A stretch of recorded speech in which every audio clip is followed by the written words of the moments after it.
नमस्कार बंधुरा सामने आसते चलेছে মা অন্নপূর্ণার পুজো। আজকে আমরা জানব এই অন্নপূর্ণা পুজোর দিনক্ষণ, পৌরাণিক কাহিনী, মাহাত্ম্য এবং কিভাবে এই পুজো করলে আমাদের জীবনে সৌভাগ্য বয়ে আসবে। বন্ধুরা, ভিডিওটি ভালো লাগলে লাইক, কমেন্ট ও শেয়ার করো আর সাবস্ক্রাইব করে বেল আইকন প্রেস করে আমার পাশে থাকার অনুরোধ রইল। বন্ধুরা, প্রথমেই আমরা জানব 2025 সালে মা অন্নপূর্ণা পুজোর দিনক্ষণ। 2025 সালে অন্নপূর্ণা পুজোর তারিখ হলো 5ই এপ্রিল, বাংলার 22শে চৈত্র 1431 খ্রিস্টাব্দ। চৈত্র নবরাত্রির অষ্টমীর দিনে পড়ে এই পুজো। ভারতের পূর্বাঞ্চলে বাসন্তী পুজো নামেও খ্যাত এই পুজো। অন্নপূর্ণা পুজো মূলত মহিলারাই পালন করে থাকেন। মা অন্নপূর্ণা দেবী পার্বতীর এক রূপ, যিনি খাদ্যের মাধ্যমে বিশ্বকে পুষ্ট করে তুলেছেন। এবারে আমরা জানব অন্নপূর্ণা পুজোর পৌরাণিক কাহিনী। শিবগৌরী সংসারে একবার প্রচণ্ড কলহ লাগে। মা পার্বতী ভোলানাথের ওপর রেগে গিয়ে ঘর সংসার ত্যাগ করে মর্তে চলে এসেছিলেন। মা ছাড়া শিবের সংসার হয়েছিল অচল, কিন্তু ভোলানাথ জেদ ধরেছিলেন যে মা ছাড়াও তিনি সংসার চালিয়ে নিতে পারবেন। তাই তিনি ভিক্ষার ঝুলি হাতে বের হয়েছিলেন ভিক্ষুকের বেশে। কিন্তু সেই সময় চলছিল দুর্ভিক্ষ। অনেক খোঁজাখুঁজি করেও তিনি অন্নের জোগাড় করতে পারেননি। সেই সময় তিনি শোনেন যে কাশীতে একজন সকলকে খাওয়াচ্ছে।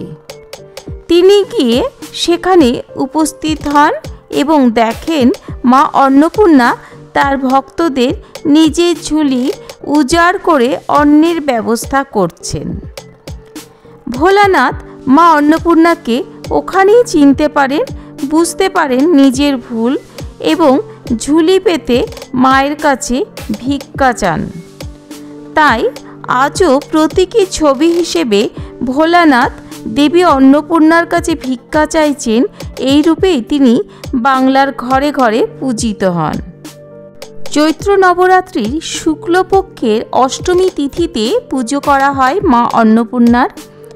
অন্নপূর্ণাকে সমৃদ্ধির দেবীও বলা হয়ে থাকে।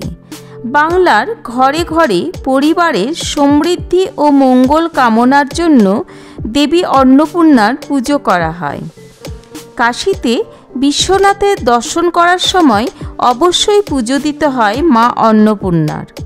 বলা হয়ে থাকে বাবা বিশ্বনাথ কাশীধামের নির্মাণকর্তা আর মা অন্নপূর্ণা হলেন কাশীধামের অধিষ্ঠাত্রী দেবী। প্রতীকীভাবে দেবী অন্নপূর্ণা হলেন প্রকৃতি মার রূপ, যিনি সমস্ত জীবকে লালন পালন করেন ও আত্ম উপলব্ধির জন্য প্রস্তুত করেন। অন্নপূর্ণা পুজো সকল জীবের কল্যাণের জন্য করা হয়ে থাকে। অন্নপূর্ণা পুজোর দিন পুজোর স্থানে দেবী অন্নপূর্ণার বিশেষ মূর্তি স্থাপন করা হয়। তবে মা অন্নপূর্ণা পুজোর প্রথমে গণেশের পুজো করা হয়, তারপরে মা অন্নপূর্ণার পুজো করা হয়ে থাকে। মা অন্নপূর্ণা পুজোর সময় 5 রকমের ফল রাখা হয়, 5টি ভিন্ন ধরনের খাবার হয় এবং সেই সঙ্গে রাখা হয় 5টি ভিন্ন ধরনের শস্য আর ফলবান 5টি গাছের পাতাও রাখা হয়। মরশুমি ফল, সবজি ব্যবহার করে নৈবেদ্য তৈরি করা হয়। প্রসাদ সকলের মধ্যে বিতরণ করা হয়। এই দিন বিশেষ করে শিশুদের অন্ন বা খাদ্য দান এবং পশুদের খাওয়ানো আমাদের জীবনে সৌভাগ্য বয়ে নিয়ে আসে। মহিলা ও শিশুরা অন্নপূর্ণা স্তোত্র পাঠ করেন। ঐতিহ্য অনুসারে পুজোর ও আচার অনুষ্ঠানও খুব ভক্তি সহকারে পালন করা হয়। সকলের মঙ্গল করো মা, সকলের মঙ্গল হোক। জয় মা।